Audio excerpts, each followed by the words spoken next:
Hey y'all, it's your girl Carmen, and we're back for another episode of the Novio podcast. This is episode 73, season 4. So if you're new to the episode or new to the podcast, this is the podcast where we're unfiltered, raw, and all of the above, because honestly, look at this upgrade! This is the second time I'm here in the studio, here with an awesome guest, which I will be sharing all the information later on today. But this is a very special episode for me and for my guest Jackie. Also because not only is it something that we need to talk about in the Latino community, but also something that needs to be talked about in general when it comes to relationships. This episode is called A Prayer to My Homegirls in Toxic Relationships. And I want to give a quick disclaimer because this isn't, an episode that might fit everyone. So if you feel like you might get triggered when we talk about, domestic violence, emotional abuse, any of those topics, it's okay. This episode might not be for you. And you can catch us in the next one.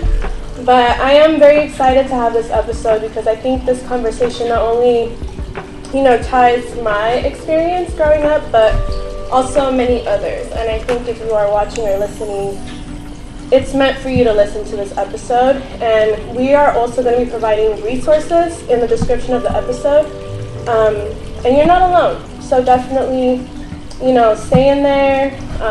We hear you, we support you, and I do want to, update you all a little bit about how I'm doing. Sometimes I feel like I don't share that often, but I do want to share a little bit with you all because in the past episode with Single Girl Club, we got very intimate, and I'm excited to get intimate with my guest today. But I'm also okay letting you all know that I'm not doing that great mentally. There's a lot of things going on, and I will definitely share more in my solo episode. But I do want to, let you all know that it's okay to not be okay. Everyone feels that they need to be on high energy all the time or be super positive. It's okay to wake up and be like, yo, I really hate this right now. I'm not feeling that good. So I just wanted to let you all know about that. But I also wanted to talk on the importance of friendship and community. Because without friendships, without community, this project wouldn't be what it is. And honestly, even meeting my guest Jackie is community and friends. So do you want to let them know a little bit about how we met? So we met through a mutual friend, my best friend Lupita, and we were she invited me to the beach, and that's where you were. And we went to the beach. You met my baby, one of my babies. Super cute. Thank you. You met my baby, and from there we just kind of clicked, and here we are today. Yeah, and honestly, meeting Jackie was really out of the blue. We have a mutual friend named Lupita. Who, connected me to you, and honestly, we had a really good vibe and click. Because sometimes, honestly, I'll be honest, sometimes, when a friend invites you and they let you know, oh, my other friend's coming, you're like, am I gonna get along with this person? Are we gonna vibe? But thankfully we did, and we had fun. And later on, through that conversation that I had with you at the beach is when I found out that you have experienced a toxic relationship, and you have gone through some difficulties in that situation. And I was like, you know what, I have a podcast, and I've been wanting to have an episode where we talk about things like that because I think it's very important, Oftentimes we don't want to share that with the world. We don't want to let people know, hey, I've gone through this, or I am a survivor of X, Y, and Z. But no, I think it's so important. So I want to, first thank you for coming. Thank you for having me. Yes. I'm very excited. Thank you, Lupita, for introducing me to your friend Jackie, and now my friend, because I definitely want to sustain this friendship. And I also want to provide a space for you to share your story. So let us know a little bit about, where are you from? What's your story? And also, I'm about to spill the tea. The background, the basic layers of where it all started. So my name is Jackie. I live in Boyle Heights, and so my toxic relationship started. Well, I wouldn't say. I think throughout the years it kind of got toxic, or I don't know, girl. My story is kind of like weird. So I met my ex, no names, but I met my ex in high school through one of my really, really good friends. Her name is Ariel. And at that time, she was seeing one of her exes who she's not with now. But in high school, out of all my friends, I was the only one with no boyfriend. I was always like, no, no, no, because I was working. And my mom always told me, like, don't waste your time. These guys are going to take your money. Like, no. And I was just like, you know what? You're right. And my uncle, who is married to my tia, that's my best friend. So I would hang out with him a lot, and I would see how guys are with girls. And, you know, guys could be dogs. Oh, they are dogs, a lot of them. If you're watching, they see you. But yeah, like, I seen it from a different perspective. I've always been one of the boys to my uncles and his homies. So if you see me kicking it with guys, no, I am not a hoe. I just get along with guys. And, you know, they're like big brothers to me, and we just get along. So, yeah, through high school, one day we got invited to this party, which was one of our friend Divine's party. It was a 420 party, and I ended up going, and her ex was going, so she ended up telling him to bring a friend, which was my ex. So now, that night, that's how we met. That was the first time we ever met, and yeah, after that, I guess we just started hanging out after, and we kind of, it wasn't a relationship. It was more like, hey, come hang out. And, you know, things happened, and I accidentally got pregnant. I was 16 years old, scared. I didn't really know about sex like that. So, you know, everything was new to me, like birth control. But I did take a pill, girl. Plan B doesn't always work, girls. So, but yeah, I took a Plan B, and it didn't work. So after that little incident, I didn't speak to him for like about 3.5 months. And I went to court with my sister, and that's how I found that I was pregnant. We were on the bus, and I just felt sick, and I felt something moving in my stomach. Girl, I was like, this man gave me worms. He did something to me. I was like, he gave me for sure. I was like, oh, like, what's going on with me? Why do I feel sick like this? Everything and anything made me feel sick. So that day, I told my sister when we got home, hey, can you go with me to go pick up some stuff from my friend's house? Yeah. She doesn't want to give me my stuff back. And she was like, yeah, I'm going with you. I'm down. Let's go.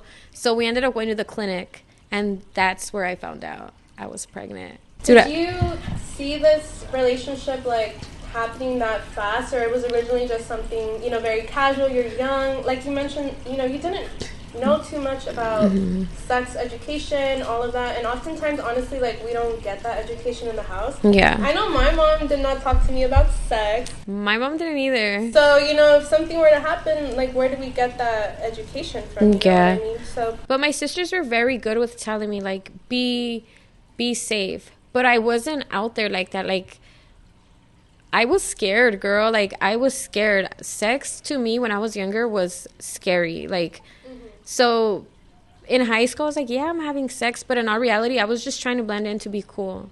Because no, the hell I wasn't. So me and my baby's father, no, we weren't trying to get in a relationship. Like, the way we met, like, it was just like kind of like a one-night stand kind of thing. Yeah. So it just kind of happened. So when I found that I was pregnant and I told him, he was like, fuck you, fuck that. Like, you know, he wasn't supportive. He was very unsupportive. And I mean, I didn't expect him to be supportive because, I mean, we were both young, and I didn't come into his life like, hey, like, I'm your friend and I'm your girlfriend. We kind of met in terms where we were just like, I don't know you, you don't know me. It happened, we got drunk, it happened, and boom, like, now we're here. Now there's a baby in me, and what are we going to do? But when I told him, I didn't ask him, like, I need you here. I told him, like, hey, this is what's happening. I'm pregnant. I'm 3.5 months pregnant. I'm so far along. I didn't know. I just found out, and I'm going to keep it. Yeah. How did he react to that after, you know, he was, like, dismissive of you being pregnant? Like, how did it escalate to maybe not being the healthiest situation for you? Well, honestly, he was very, very unsupportive. So I kind of stopped talking to him for a while because I was just going through a lot at that time. I was on probation.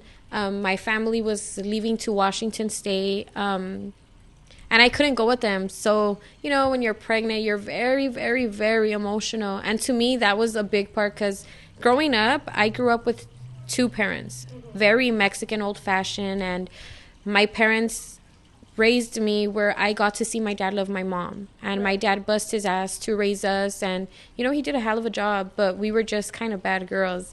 But I was scared when he was unsupportive. I'm not going to lie. I was scared. But I knew I was going to be okay because my family, my mom, even though they weren't okay, well, my mom found out first. My dad didn't find out till I was like 6.5 months pregnant. So when I know you mentioned, you know, that you come from a very traditional Mexican family. Like, I do too. So even, you know, things that are super normal, and I do want to emphasize, like, sex is normal to talk about, relationships are normal to talk about, mental health, honestly anything is normal to talk about. So how did you break that news to your family? Because you said your family is very like a nuclear, very traditional Mexican family. So the fact that, you know, you had a kid before getting married, you know, all of that, how did you bring that up? Girl, it was hard. So I have 7 sisters. You have 7 sisters? What number are you? I am, let me count. I'm 6. Oh, wow. Okay. I'm number 6. So my sister, I have an older sister. Her name is Bianca. So if you're seeing this, I love you. Bianca, she actually got pregnant at the age of 15. I'm not sure. I might be wrong. But she was very, very young. And she got pregnant with my nephew. And I guess from there, it was just, you know, my parents, it was crazy. My parents, I mean, who wants to see their kid get pregnant at a young age? I mean, it's very heartbreaking and it's sad. It's so sad. I mean, it's a bittersweet. I mean, it happens. What can we do, you know?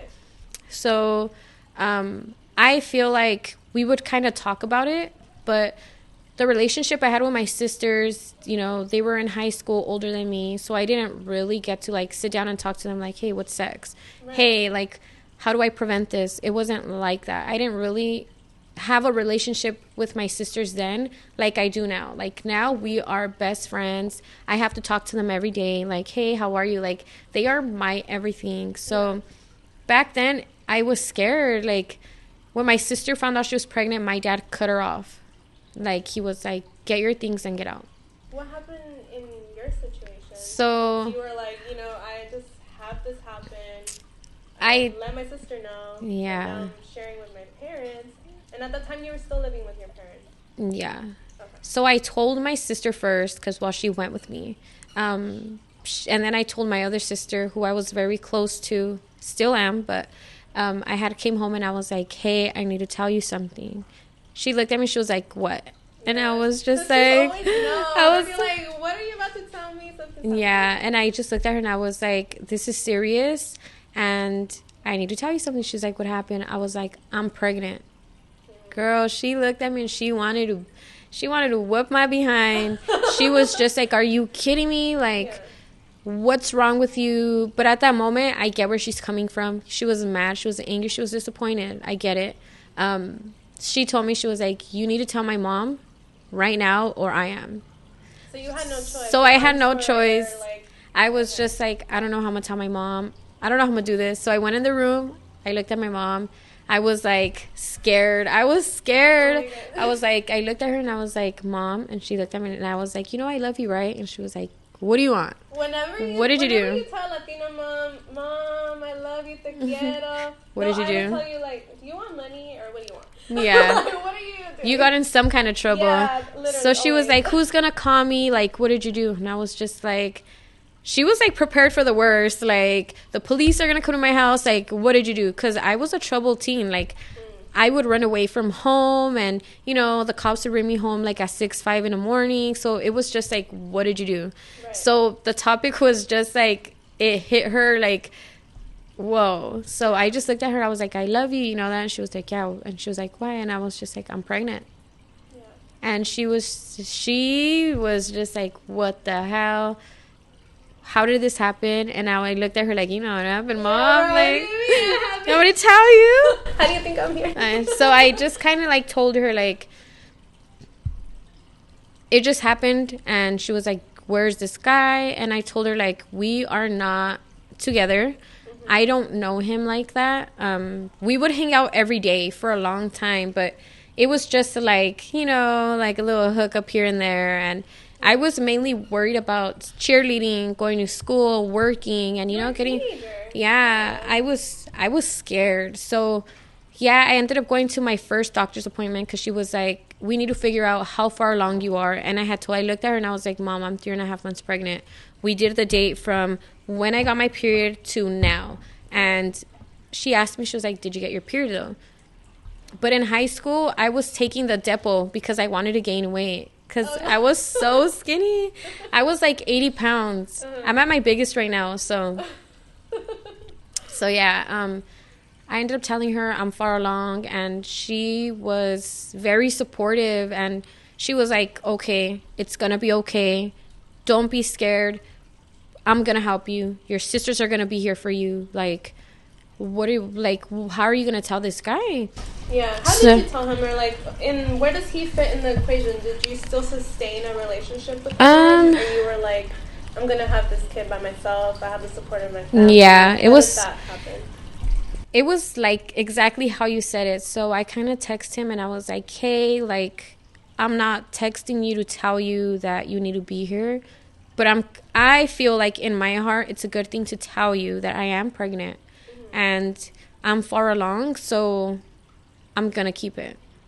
Yeah. And, girl, he went off the chain. He was like, fuck you, fuck this, that's not my baby. Like, I had a really, really rough pregnancy. Like, emotionally, I had it bad. Like, it was just so ugly. What happened, if you don't mind me asking? Well, like I said, my family was leaving to Washington. So, I feel like I needed them. I was scared. I was so scared. So, my family ended up moving when I was like 8 months. So I was almost due. And my dad didn't find out till I was 6.5 months because I wasn't showing nothing. Like, my stomach was flat, girl. I just looked like I ate a good burrito and I was ready to use the restroom kind of thing. Does your mom not want to share that with she wanted me to tell my dad. She was like, this is your problem, you're gonna tell him. You know what's crazy? Like, my mom does the same thing with my stepdad. Like, I don't know why Latino moms do that. It's like, tell your partner. Like, why do we have to, like... I feel like she was kind of afraid. Mm-hmm. Like, I feel like maybe she felt like you need to tell him because I get it. My dad could be mean sometimes. Well, he's not a mean person, but, you know, just like maybe she was scared of his reaction. Yeah. Excuse me. So I was in the hospital. That's how he found out. I was in the hospital and... Did you give birth or? No, my whole pregnancy, I was high risk. I was bleeding. I had placenta previa as well. So my placenta was all the way on the bottom. So there was times where my baby would push on me hard and it would cause me to bleed. So my whole pregnancy, I bled and it was just a lot of problems. They thought my son was going to have Down syndrome. I had to get this test in my belly button. It was mad. So when I ended up telling my dad was because he called my sister and was like, where's Jackie? Right. Oh, we're in the hospital. Why? Oh, my God. And my sister was like, you tell him. So I got on the phone and I was like, Dad? He was like, what? And I was like, oh, it's because I have a UTI. No, you don't have a UTI. What's wrong? I was like, I'm pregnant. He hung up on me. Oh, my God. So when I got home, he wasn't talking to me. He didn't talk to me for a few months. So, like, maybe a month. But every day, I laid in my mom's room in the middle of their bed. And I would face, my dad would give me his back. So I would sleep in the middle, and I would face my stomach to my dad's back. So it's crazy, because after... Yeah. Oh so God. After I found out, and my dad found out, I started showing... So a little bit after I told him, he told my grandpa, so now I'm coming. Yeah. So I started showing more, and I would sleep in between them. And my dad, he would always tell my mom, that baby's already making fun of me. He's already kicking me in the back. I feel him. And yeah, like every day he didn't talk to me, but he made sure I had breakfast. There was times I would wake up in the middle of the night and he'll be like, I would just sit up in the bed and he'll be like, what do you want? What's wrong? Are you hungry? And I'll be like, I'm starving. What do you want? What does that baby want? I want Jack in a Box. So there he is driving me 2-3 in the morning. Jack in a Box it was. Yeah. And you know, like, I am very grateful. After that, we started talking. I was going to school pregnant, and he would make sure my stomach was fulfilled. All my cravings were fulfilled because of my dad. I'm glad. I mean, even though, I understand, your dad was upset. I'm glad that, one, your family was supportive, that you were still able to rely on them. Because not everyone has that, when they find out that they're pregnant. It's like a scary moment, especially when you're a teen.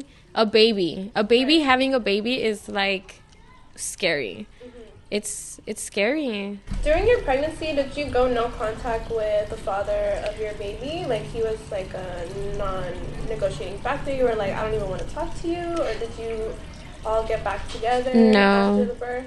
I stopped talking to him.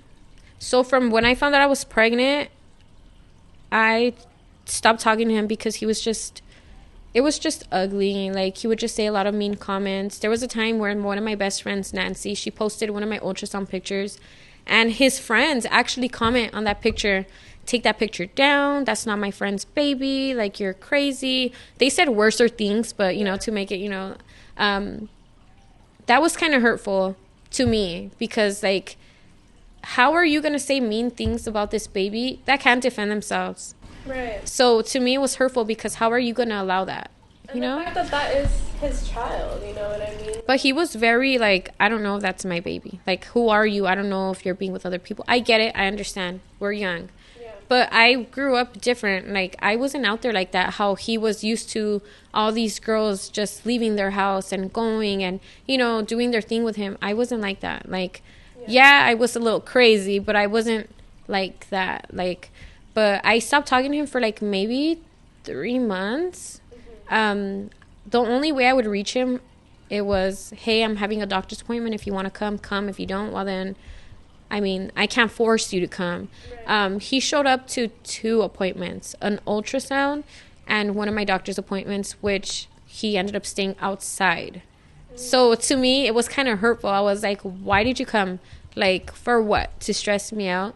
Yeah. So, and then after that, when I was getting further along, he knew I was kind of going through it because my mom and them, they moved when I was like 8 months pregnant. And honestly, that was like really, really hard for me. Like, I hit depression. I didn't even know I had depression. Now with what I know that was depression. And that's, what's it called? Postpartum, kind of, yeah. During your pregnancy, you're going through this life transformation. Yeah. You're having all these outside factors, You're young, you have to tell your family, you're going through all these changes, so... Like, the fact that you just went through like a whole life, It was honestly, I've gone through a roller coaster. It was difficult. Like, I do not wish this upon what I went through, not even upon my enemies. Like, what I went through was just like, it was just ugly. It was ugly. And honestly, like, sometimes life happens. You know what I mean? It does. Like, and don't blame yourself if life happens or if, you were dealt cards that might look different from other people. Like, make the best of it. And I definitely feel like you have. And for someone that's so young, too, like, you're so mature. You know what I mean? Like, I feel like... having this conversation. Yeah, I feel like everything I've gone through was just... It kind of made me aware of a lot of things now. Yeah. It made me more mature. It made me realize things, I wish I had the knowledge I have now back then. Yeah. Which I'm very grateful that I have the knowledge I know and I'm stronger and I'm wiser.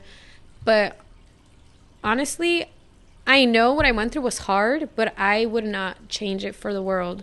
Only because I got the greatest blessing, my son.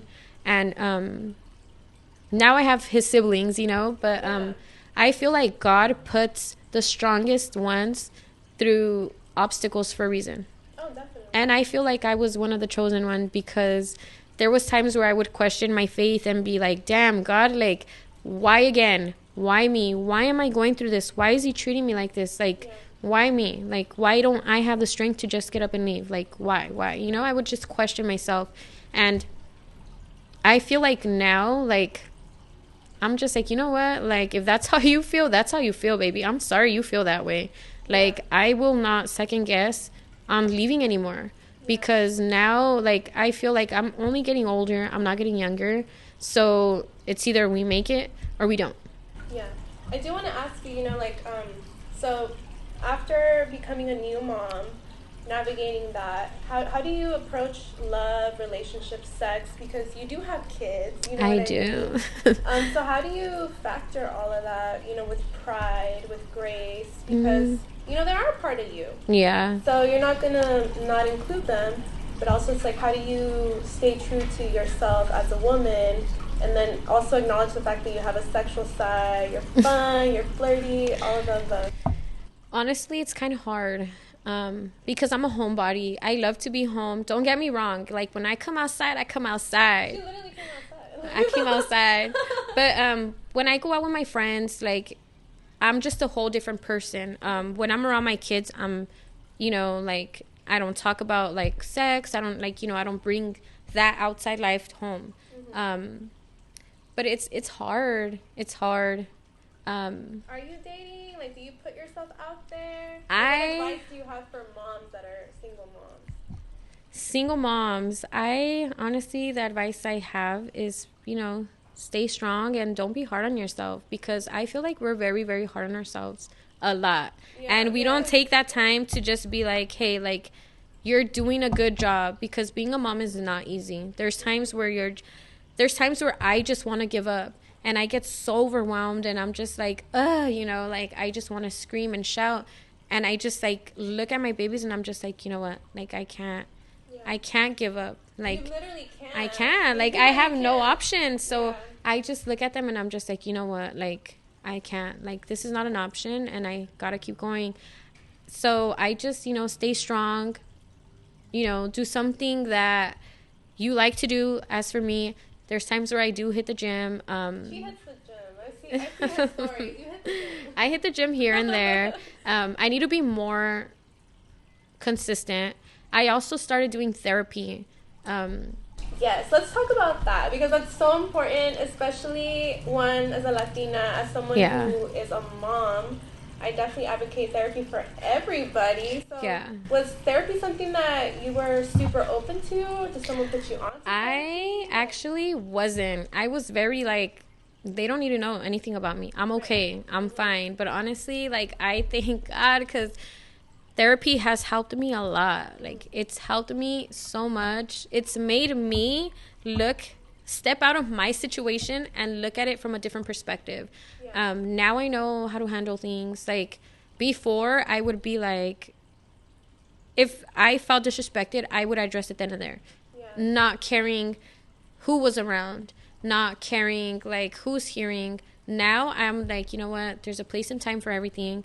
If I feel disrespected, and if I feel like you need to know what it was, I'm going to voice my voice, and I'm going to tell you what it is that I don't like. And if you can't fix it, stuff, like, talk about it now. I don't like to sweep things under the rug. We're going to talk about it, and we're going to fix it. And I feel like that has helped me a lot, even though, like, me and co-parenting with my baby's father isn't really, like, the thing, because we're still very young. Like, I'm 27, he's 29. We're not young, but, you know, I'm 27, he's 29. He's still learning. He's still learning how to be a father, and I'm still learning how to be a mother. And, you know, sometimes he doesn't like how I mother, because he says I act like, oh, you act like their sister. But how can I not? Like, I'm growing with them. As they're growing, I'm growing with them. Yeah, I'm their mother, and I let them know, like, hey, baby, I'm your mom, but I'm also, you know, like, I'm not your friend, I'm your mom. But you could be open with me. So I try to have that, you know, that relationship with them where they feel open, and they're like, you know what, I trust my mom. Like, I'm able to tell my mom these things, because growing up, I felt scared. you know? So I want them to feel safe and, you know, like comfortable enough to be like, hey, Mom, this is what's happening. Hey, Mom, I'm having sex. Okay, baby, let's go do this. Because I do have 2 girls. Generational trauma. Yeah. Like, and I see, well, one, I see you. I want to, you know, tell you that your babies see you as well. And I love that you have that representation for them because, like, my mom is the same way. You know what I mean? She had her trials, she had her tribulations, but I have that connection with my mom that, let's say something were to happen, I can talk to her about it. I can talk to my mom about sex, which is super rare. You know, like, not everyone can talk to their mom about sex, about dating. But I love the fact that you have that open communication with your babies, or you're like instilling that in them now. And I think that's amazing. For you, you know, you're very young. You are learning, like you said, like no one has a book on how to be a mom. It doesn't. And even if there's books, the book doesn't tell you what happens. You know what I mean? Being a mom comes with no instructions. So I say take it a day at a time because, you know, every day is a new learning experience. Like, I'm still learning how to be a mom, especially my son. He's 10 years old. So, you know, he's like, Mom, I'm getting hairs on my legs. And I'm just like, you know, I don't know, like, how to handle, like, I mean, I'm not right there like, oh, my God, you have hair. Like, I have to, you know, stay cool, calm, and collective and be like, oh, it's normal, babe. Like, it's normal. You're going to go through that part. But, like, how am I going to tell my son, like, baby, there's going to be a time where, there's going to be a time. Like, I just want him to be open and, you know, not be afraid. And, you know, same with my girls because I have 2 of them. So, you know, growing up is just different, especially when you grow up with like a Mexican household. It's just scary. And now it's just like, okay, now I know what I want to do with my kids, where I feel like I wasn't able to have with my mom. I relate with you 100%. Like, I love my mom, and I've also have forgiven my parents for the way that they've parented me. But I feel like that's the beauty of it, right? Like you said, like, what didn't work with you growing up, you don't have to pass that on to your kids and on. So I love that. I do want to ask you a quick question before we go on to this quick little game. Go ahead. If you are looking for a partner, what are now some criteria that you're looking for when dating? I would say maybe... That's a hard one, honestly, because it's not just me. I come in a package deal. And now, as I'm older, since I did go through, like, a little bumpy trail, you know, with my past, I want to be, like, in my soft girl era. I feel like I was the big dog for so long. Like, I don't want to be a big homie anymore. I want to, like, I want to be fragile. So maybe, you know, somebody that respects my situation, which is, you know, having my kids. Someone that's respectful, because it's not just me. So if you can't be respectful to me, you're not going to be respectful to my kids. Somebody that's respectful, that's a plus. Someone that has patience, someone that's loyal. I know somebody that's just spunky and happy and just, you know, themselves. She's a Sagittarius, so she needs that fun. Yeah, I do. I'm like, I do. I see it in your future, like the way that you talk, the way that you compose yourself. That high value man is in your vision. Like, I hope so. I hope. I'm praying because. Of course. I hope so. Okay, so I have this fun little segment before, you know, our time ends. But you know, I think this was really, really cool because, one, I know my mom sometimes tells me, and probably your mom too, like, I told you so, mija. Yeah. Por pendeja, Yeah. you know? So I found this really cool tweet that Cardi B posted.